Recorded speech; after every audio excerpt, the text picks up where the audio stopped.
मुंबईमधल्या शिवाजी पार्कामध्ये महाराष्ट्र दिनाच्या निमित्तानं राज्यपालांच्या हस्ते ध्वजवंदन, मुख्यमंत्री देवेंद्र फडणवीस यांची उपस्थिती। महाराष्ट्र राज्याच्या स्थापना दिनाच्या निमित्तानं पोलिसांसह इतर पथकांचं देखील संचलन। मुंबईमधल्या हुतात्मा चौकामध्ये जाऊन मुख्यमंत्र्यांनी 106 हुतात्म्यांना अभिवादन केलेलं आहे। अखंड महाराष्ट्रासाठी 106 जणांनी बलिदान दिलं होतं। महाराष्ट्रानं देशाला स्वराज्याचा संदेश दिल्याची मुख्यमंत्र्यांची माहिती।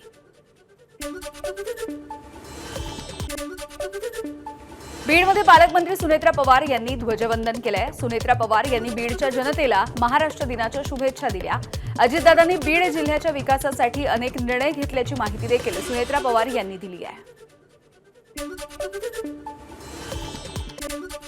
माध्यमांशी बोलत असताना अजित पवार यांच्या आठवणीनं सुनेत्रा पवार भाऊक। अजित पवार यांचं स्वप्न पूर्ण करणार असल्याची दिली ग्वाही। बीड जिल्हा आणि राज्याच्या विकासासाठी काम करत राहणार असल्याचं आश्वासन। ठाण्याचे पालकमंत्री आणि उपमुख्यमंत्री एकनाथ शिंदे यांनी ठाण्यामध्ये ध्वजारोहण केलंय। ठाण्यामधल्या पोलीस क्रीडा संकुलामध्ये महाराष्ट्र दिनाच्या या कार्यक्रमाच्या निमित्ताने त्यांनी उपस्थिती लावली होती। राज्याचा विकास दर वाढवण्याची जबाबदारी आमची असल्याची एकनाथ शिंदेंची ग्वाही। महाराष्ट्र राज्याच्या 67व्या स्थापना दिनानिमित्त सर्वप्रथम राज्यातील जनतेला मी मनपूर्वक शुभेच्छा देतो। सर्व महापुरुषांनी माझा आदरपूर्वक प्रणाम।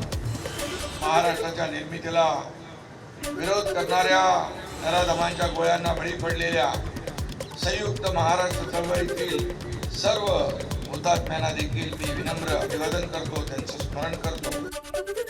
जालन्यामध्ये महाराष्ट्र दिनाच्या निमित्तानं पालकमंत्री पंकजा मुंडे यांच्या हस्ते ध्वजवंदन। खासदार कल्याण काळे, आमदार अर्जुन खोतकर, महापौर वंदना मगरे यांची प्रमुख उपस्थिती। तापत्या उन्हामध्ये नागरिकांनी काळजी घेण्याचा देखील मुंडेंचा सल्ला। नागपूरचे पालकमंत्री चंद्रशेखर बावनकुळे यांनी देखील ध्वजवंदन केलंय। नागपूरच्या विभागीय कार्यालयामध्ये हा कार्यक्रम पार पडला। यावेळेला उत्कृष्ट कामगिरी करणाऱ्यांचा सत्कार देखील करण्यात आला। महाराष्ट्राची प्रगती वेगानं होत असल्याची बावनकुळेंची माहिती। नाशिकमध्ये जलसंपदा मंत्री गिरीश महाजन यांच्या हस्ते ध्वजवंदन। नाशिकच्या पोलीस परेड मैदानावरती हा कार्यक्रम पार पडलाय। गिरीश महाजन यांनी या परेडचं निरीक्षण देखील केलंय। पोलीस दलाचं पथसंचलन। पुण्याच्या पालकमंत्री माधुरी मिसाळ यांच्या हस्ते ध्वजवंदन झालंय। पोलीस संचलनाच्या मैदानावरती हा कार्यक्रम पार पडलाय। पालकमंत्र्यांनी महाराष्ट्र दिनाच्या शुभेच्छा दिल्या। धाराशिवचे पालकमंत्री प्रताप सरनाईक यांच्या हस्ते देखील ध्वजवंदन झालं। धाराशिव जिल्ह्यामधील 2 प्राथमिक आरोग्य केंद्र आणि 4 उपकेंद्रांचं ऑनलाईन पद्धतीनं उद्घाटन करण्यात आलंय।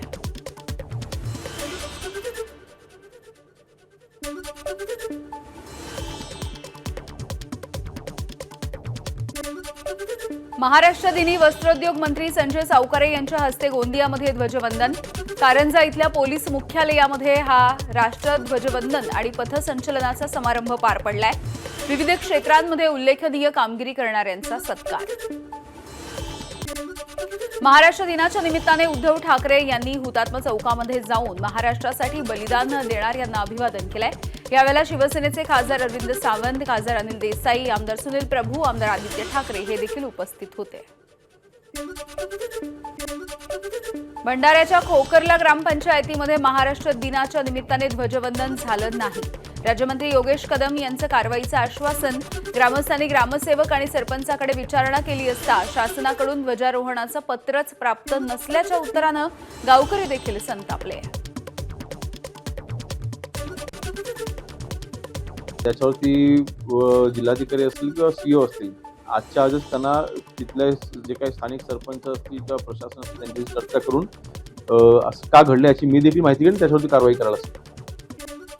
केंद्रीय गृहमंत्री अमित शहा यांच्याकडून महाराष्ट्र दिनाच्या शुभेच्छा। भक्ती चळवळीपासून ते सामाजिक सुधारणांपर्यंत छत्रपती शिवाजी महाराजांनी दाखवलेल्या पूर्ण स्वराज्याच्या मार्गापासून ते स्वातंत्र्य संग्रामापर्यंत महाराष्ट्राची देशाला नेहमीच सकारात्मक दिशा अशा आशयाच्या शुभेच्छा त्यांनी दिल्या। महाराष्ट्र दिनाच्या निमित्तानं पंढरपूरमधल्या विठ्ठल रुक्मिणी मंदिराला आकर्षक फुलांची सजावट करण्यात आली। विविध रंगांच्या फुलांची सजावट विठुरायाच्या या मंदिराला करण्यात आली आहे। महाराष्ट्र राज्य स्थापनेच्या 67व्या वर्धापन दिनाच्या निमित्तानं पुण्यामधल्या भाविकांनी फुलांची सेवा अर्पण केली आहे. इयत्ता 12वीचा निकाल उद्या दुपारी 1 वाजता जाहीर केला जाणार आहे. शनिवारी सकाळी 11 वाजता बोर्डाची पत्रकार परिषद आणि यानंतर दुपारी 1 वाजता बोर्डाच्या संकेतस्थळावरती हा निकाल बघता येईल. आजपासून आपल्या राज्यामध्ये जनगणनेला सुरुवात होतीये. प्रथमच नागरिकांना स्वगणना करण्याचा पर्याय उपलब्ध आहे. यंदाची ही 16वी जनगणना असणार आहे. 2 टप्प्यामध्ये यंदाची जनगणना पार पडेल आणि या प्रक्रियेसाठी 2,64,000 पर्यवेक्षक नेमण्यात आलेले आहेत. गृहराज्यमंत्री योगेश कदम यांच्या हस्ते भंडाऱ्यामध्ये राष्ट्रीय जनगणनेचा शुभारंभ. योगेश कदम यांनी स्वतः ऑनलाईन जनगणना करून याची सुरुवात केली आहे. यंदाची जनगणना ही डिजिटल स्वरूपात असणार आहे. 1 ते 15 मे पर्यंत ऑनलाईन पद्धतीनं ही जनगणना केली जाईल. पालघरचे खासदार हेमंत सावरा यांच्या गाडीला अपघात झालेला आहे. आज सकाळी 6:45च्या सुमारास ही घटना घडली आहे. मुंबई अहमदाबाद राष्ट्रीय महामार्गावरच्या वर्सोवा खाडीच्या पुढे हा अपघात घडलाय. खासदार सावरा यांची गाडी चुकीच्या दिशेनं जात असताना डंपरनं धडक दिली. गोरेगावमधल्या नेस्को ड्रग्ज प्रकरणामधील मुख्य फरार आरोपीला मुंबई विमानतळावरून अटक करण्यात आली आहे. आरोपी महेश खेमलानी हाँगकाँगला पळून गेला होता. आरोपीची गर्लफ्रेंड रिया जॅकब हिला देखील अटक करण्यात आली.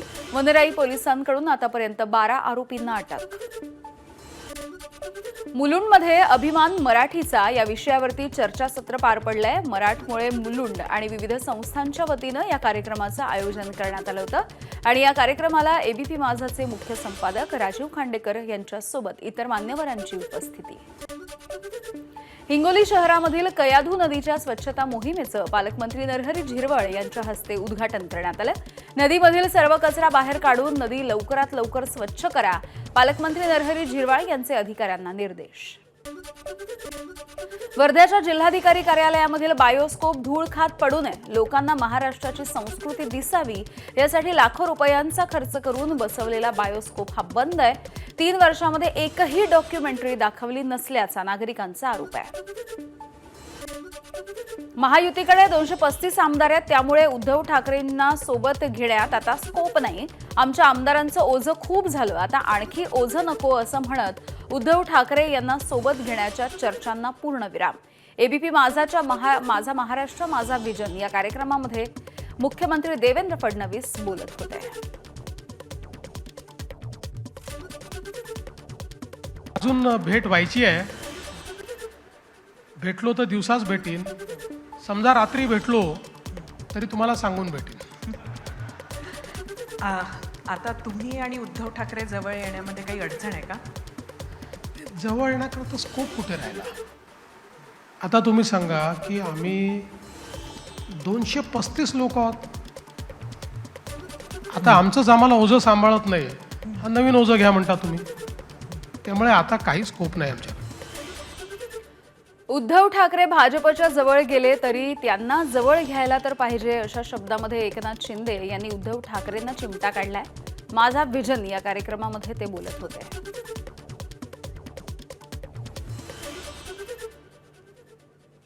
इतक्यात उद्धव ठाकरे भाजपच्या जवळ जात आहेत असं तुम्हाला वाटतंय का? होय की नाही? मला काय फरक पडतोय? म्हणजे जात आहेत.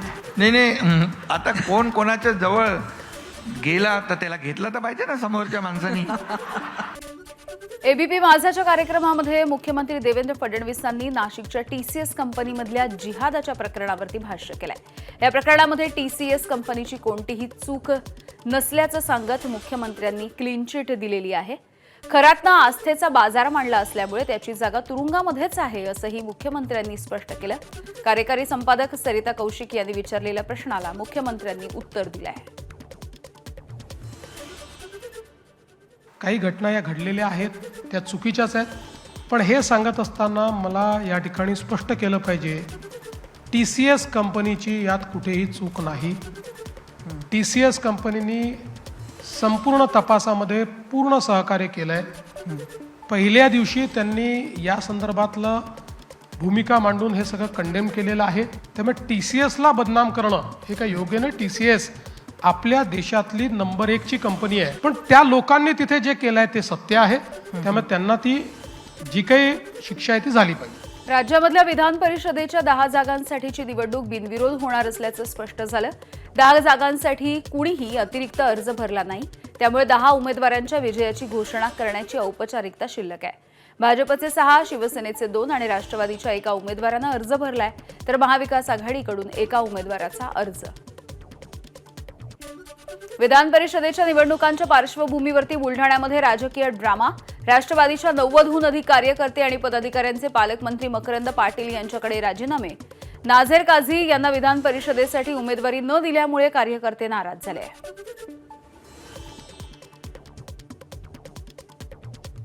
आगायक आणि इच्छुकाने त्यामुळे शेवट पक्षश्रेष्ठींनी काही निर्णय घेतला आणि निश्चितपणानं काझी साहेबांना न्याय मिळणं अपेक्षित होतं. परंतु राजकारणामध्ये कधी कधी थोडंसं थांबावं लागतं. तर काझी साहेबांना 1-2 वेळा निश्चित थांबावं लागलं. भविष्यामध्ये निश्चित त्यांना न्याय मिळेल अशी मला खात्री वाटते. आमचेच मंत्री सांगतात अजून 4 महिने घ्या आणि मराठी शिका. राज ठाकरे यांची परिवहन मंत्री प्रताप सरनाईकांवरती टीका. रिक्षा आणि टॅक्सी चालकांसाठी मराठी सक्तीला 15 ऑगस्टपर्यंत मुदतवाढ देण्याचा निर्णय घेतल्यामुळे राज ठाकरे आक्रमक. आज जो महाराष्ट्रामधला जो प्रश्न आज तो काय तो रिक्षा भिक्षांचा काय मराठी बोललं पाहिजे वगैरेचा जो विषय आलाय, हिंमत कशी होते मला जरा सांगा. नाही मराठी बोलणार. तुमच्या राज्यात येऊन तुम्हाला ते सांगतायत की नाही मराठी बोलणार आम्ही, आणि त्याच्यावरती आमचे मंत्री त्यांना सांगतायत बरं बरं ठीक आहे 4 महिने अजून घ्या, मराठी शिका. हिंमत नाही तुमची, लायसन्सच रद्द करा. सरकारनं मराठी बोलण्याच्या संदर्भामध्ये भूमिका बदललेली नसून केवळ कालावधी वाढवून दिलाय. राज ठाकरे शिळ्या कढीला ऊत आणण्याचा प्रयत्न करतायत. राधाकृष्ण विखे पाटलांचं वक्तव्य. राज ठाकरेंनी किती मराठी मुलांना रोजगार उपलब्ध करून दिला असा विखे पाटलांचा सवाल. राज्यामध्ये ऑटो आणि टॅक्सी चालकांना मराठी सक्तीच्या निर्णयाला मुदतवाढ. मनसेची सरकारच्या विरोधात मुंबईमध्ये बॅनरबाजी. हे काय करणार मराठीची सक्ती, हे तर करत आहेत परप्रांतीयांची भक्ती, असा मनसेच्या बॅनरवरचा मजकूर. मुंबई महानगरपालिकेमधील सर्वसाधारण सभेला दांडी मारणाऱ्या नगरसेवकांवरती कारवाईचे संकेत. मुख्यमंत्री देवेंद्र फडणवीसांनी दखल घेत नाराजी व्यक्त केली आहे. नगरसेवक उपस्थित नसल्यामुळे सत्ताधाऱ्यांचा प्रस्ताव नामंजूर. दांडी मारणाऱ्या नगरसेवकांवरती कारवाई होणार असल्याची माहिती. मुंबई महानगरपालिकेमधील एमआयएमच्या नगरसेविका रोशन इरफान शेख यांचं जात प्रमाणपत्र अवैध ठरतंय. तपासणीच्या दरम्यान सादर केलेली कागदपत्र बनावट असल्याचं उघड झालंय. परभणीमधील जात पडताळणीच्या समितीकडून हे प्रमाणपत्र रद्द करण्याचे आदेश देण्यात आले. त्यामुळे शेख यांचं नगरसेवक पद हे देखील जाण्याची शक्यता आहे. नेहमीच एकमेकांवरती राजकीय आरोप प्रत्यारोप करणारे खासदार नरेश म्हस्के आणि खासदार संजय राऊत हे एकाच मंचावर. निमित्त होतं खासदार नरेश म्हस्के यांच्या मुलाच्या लग्नाचं. नरेश म्हस्के यांच्याकडून संजय राऊतांचा सत्कार. मंगलप्रभात लोढा यांच्यासोबत संजय राऊत यांचं हस्तांदोलन. कुटुंब नियोजन शस्त्रक्रियेच्या दरम्यान रंजना केसकर यांचा मृत्यू झालाय. दौंड तालुक्यामधल्या खोर इथे रंजना केसकर यांच्या घरी जाऊन त्यांच्या कुटुंबियांचं लक्ष्मण हाकेंनी सांत्वन केलंय. प्रशासनानं रंजना केसकर यांची हत्या केल्याचा देखील हाकेंचा आरोप आहे. रक्तबंदी करत असताना रक्तस्राव होतोय, तरीही त्या डॉक्टरांनी त्याकडे दुर्लक्ष केलं. त्यांना त्यांचं टार्गेट पूर्ण करायचं होतं.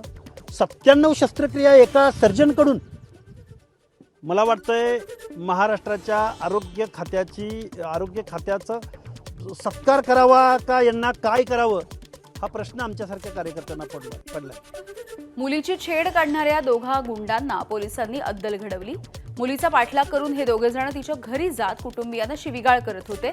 तक्रारीच्या नंतर पोलिसांनी 2घांना अटक केलेली आहे. पोलिसांनी अद्दल घडवल्याच्या नंतर दोघेही हात जोडून नाशिक जिल्हा कायद्याचा बालेकिल्ला असं म्हणाले. अहिल्यानगरच्या शेवगाव शहरामधील बॉम्बे मिशनरी स्टोअर्सच्या गोडाऊनला आग लागली. आग लागल्याच्या नंतर गोडाऊनमधून धुराचे प्रचंड लोळ उठले आहेत. गोडाऊनमधलं सगळं साहित्य जळून खाक झालंय, तर शॉर्ट सर्किटमुळे आग लागल्याची माहिती आहे. नागपूरमध्ये गेल्या वर्षी महाल परिसरामध्ये झालेल्या हिंसाचाराच्या प्रकरणी कथित सूत्रधार फहीम खान याला पुन्हा एकदा अटक करण्यात आली.